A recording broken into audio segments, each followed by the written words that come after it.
Jaja and Didi.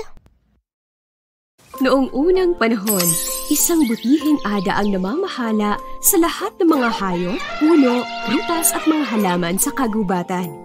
Isang araw, ipinaalam ni Ada na magdaraos siya ng isang kasiyahan sa kagubatan. Inanyayahan niya ang lahat na dumalo.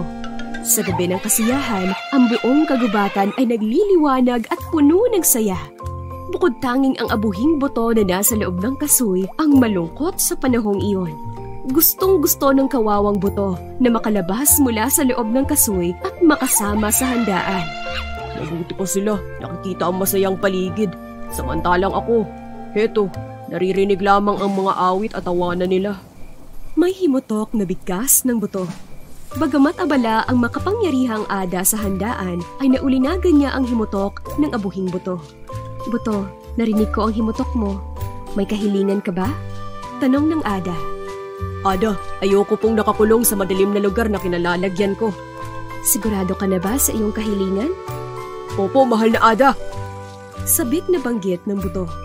Sa isang wasiwas ng ada sa kanyang nagniningning na paranglaw ay nakalabas ang buto sa kanyang kinalalagyan. Wala nang sisidlan pa sa saya ang abuhing buto ng kasoy sa oras na iyon.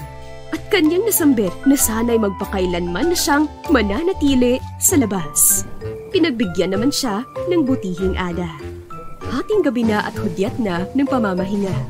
Sa hindi inaasahan, biglang kumulog at kumidlat. Tulad ng dapat asahan, bumuhos ang malakas na ulan. Sa pagkakataong iyon, takot at ginaw sa lamig ang buto. Nabibingi na din siya sa ingay ng kulog. Ganito pala sa labas. Mamamatay ka sa sobrang ginaw. Wika niya na may pagsisisi.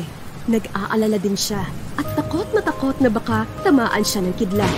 Kaya napabaluktot na lamang siya sa kanyang kinalalagyan at napaiyak. Ayoko na sa labas. Gusto ko nang bumalik sa loob ng kasoy.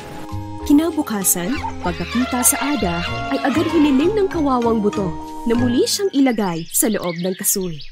Abuhing buto ng kasoy, patawad, hindi na kita mapagbibigyan sa iyong kahilingan. Dahil ikaw ay hindi na kontento sa iyong kinalalagyan, ikaw ngayon ay panghabang buhay na mananatili sa labas ng kasoy bilang tanda ng iyong piniling desisyon. Wika ng ada sa nanlulubong buto. Simula sa araw na iyon, ang butihing buto ay namalagi na sa labas ng kasoy magpahanggang ngayon.